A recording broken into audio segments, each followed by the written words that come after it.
I'm trying to think of a way to describe the smell to you. It was somewhere between earwax and microwaved cat poop. It was really, really foul.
Hey there, yo folks, welcome back to the Homestead. I'm Sean, the Modern Yeoman, and I've got to be honest with you, it seems like our homesteading journey for the past few months has been a bit of a bumpy ride. Everything from water management and septic tank issues to sick chickens and less than ideal soil conditions. But as easy as it is to focus in on the setbacks, I think it's equally as important, if not more important, to pay attention to the victories too, no matter how small those victories might be. Take these little tomatoes, for instance. They may not look like much, but as recently as 2 weeks ago, Holly and I were wondering if we'd be able to grow tomatoes at all in this garden. At the end of the day, these tomatoes represent a small victory for us, one step closer to food independence. I guarantee you that if you start paying attention to the little victories in your life, you'll start to notice them everywhere you look. Anyways, I realized this morning that the month of June is getting along, and I owe you guys your monthly homestead update and Walkaround episode. As with all of these episodes, you know how this works. Grab your favorite beverage, your sturdiest pair of walking boots, and follow me.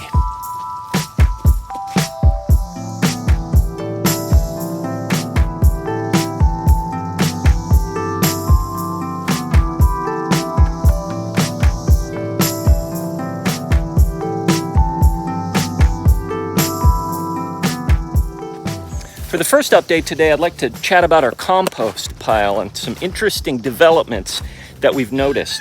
Now, if you follow the channel, then you'll realize that we set this compost stall up a few months ago, and well, we've been dutifully contributing to our compost pile ever since. Kitchen scraps, old leaves, grass clippings, weed clippings, all of that stuff we've been throwing into the pile. And to be honest, it seemed like for a while nothing really that much was happening to the compost pile, but as the weather got warmer, the situation drastically changed.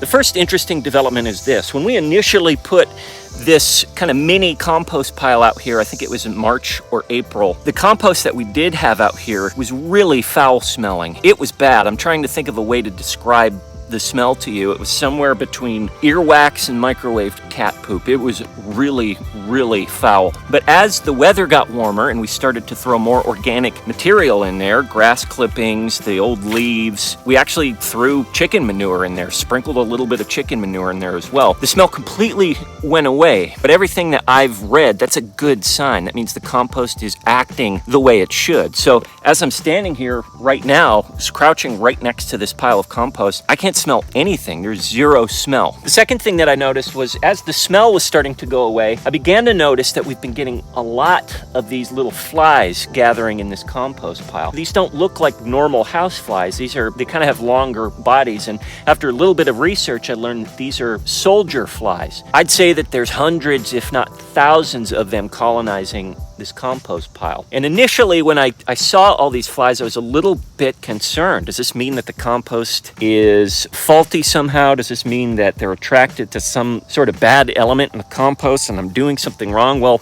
au contraire, I did a bit more research into it, and while there's a little bit of controversy about the usefulness of black soldier flies, the general consensus that I've taken away is that these soldier flies represent good, healthy biological activity in the compost pile. From what I understand, they're really attracted to coffee grounds, and I actually got a lot of coffee grounds in here. We go through a lot of coffee, so we throw a lot of coffee grounds in here, and that's something that they're very attracted to. Now, you might remember the grub terra stuff that I gave the chickens a couple months ago. They sent along that bag. That was actually black soldier fly larvae, which chickens apparently love. Soldier flies, the grubs of the soldier flies. So I've got my own little soldier fly farm here in this compost pile. They're beneficial to the compost. They help break it down very quickly, and soldier fly grubs are something that chickens really enjoy and get a lot of nutritional value from. So I'm not going to worry about the fact that there's all these soldier flies in my compost. They might break it down quicker than I'd like, but to me that's a good thing. I'm just going to keep adding to the top of the compost pile, keep turning it when I should, and if I figure out a way to collect the grubs, maybe I'll set up a bucket next to the compost pile with extra food scraps in it and collect the grubs that way. All the better. Everything I've read seems to indicate that having these soldier flies in the compost is really healthy indication.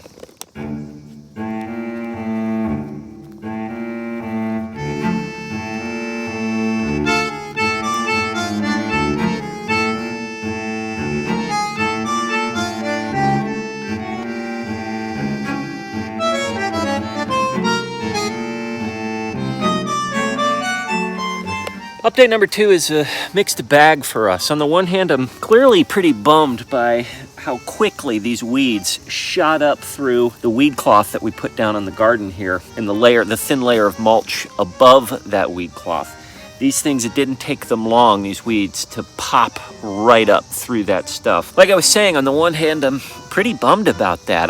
We spent a lot of time trying to add some sort of cover over the garden area to prevent that kind of thing. But here's where the mixed bag comes into play. I kind of don't care. I really don't. There's a part of me that doesn't like the aesthetics of all the weeds growing up between the raised beds. That part of me that really wants to create order out of chaos. But then there's the other part of me that realizes as long as these weeds aren't growing in the beds, that's a whole other story that I'll get to here in a second. As long as these weeds aren't growing in the beds, they're not doing anything bad. At least I don't think they are. I've devoted hours every weekend to picking weeds, and they just pop right back up in the next few days. There's nothing I can do about all of them. So Holly and I talked about it, and I think we're just gonna let this grass grow in between the raised beds. I think what our approach is gonna be from this point on is just to keep this stuff weed whacked in between the raised beds.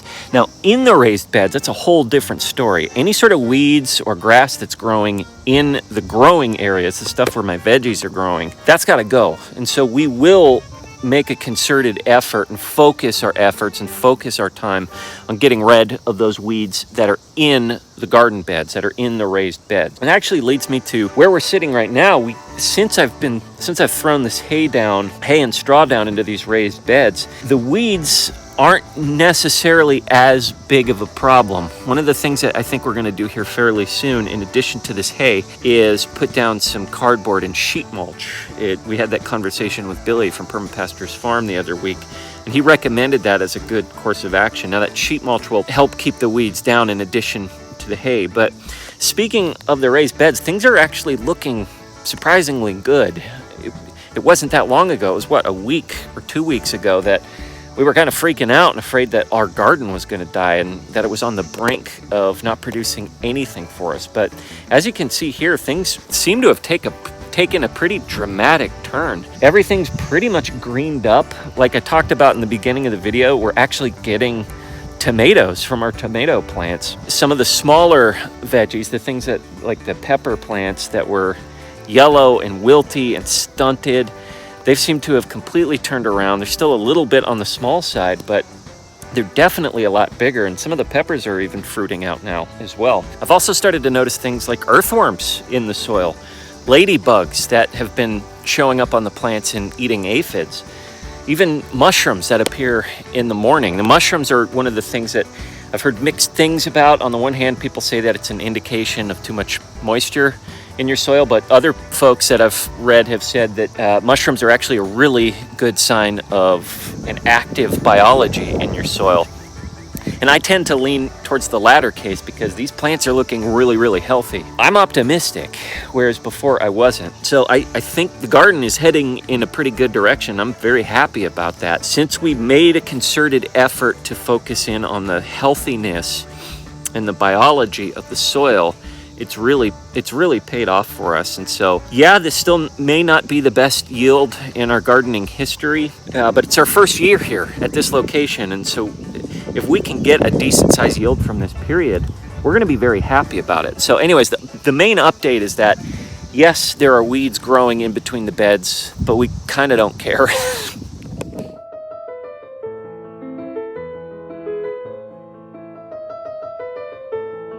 Speaking of weeds, and actually speaking of sheet mulching as well, let's talk really quick about the barrier, or the berry area, for those of you that are new to the channel. As you saw in the opening of today's video, I spread a layer of compostable paper bags along the north end of the barrier here, and then topped that off with a thin layer of compost. There's a ton of weeds here. There were a ton of weeds here, and it won't be long before those weeds are popping up through all of this, but we're hoping to slow those weeds down long enough to add some spreaders that we want to be here. Something edible. We're thinking maybe some kind of spreading oregano, creeping thyme, or even chamomile. Right now we have some little struggling blueberries here that we hope to kind of cultivate and get healthier, as well as this random raspberry as well. But eventually the hope is, the ideal is that we'll have this entire area spreading something edible and something cool. The middle section of the barrier here, I've kind of bordered off with these stones that I found next to the barn.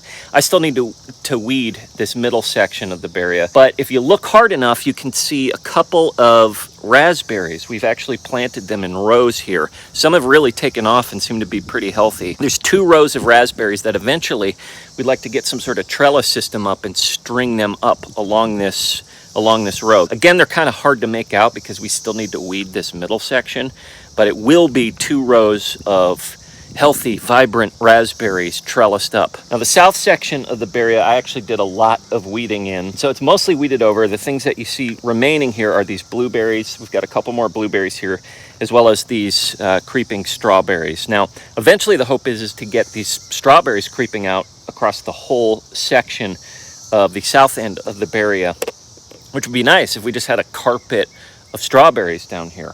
So we're going to try and encourage them. I'm probably going to add cardboard to this section of the barrier as well and cover it with some compost. And in the meantime, just keep a really good eye on keeping weeds out of here.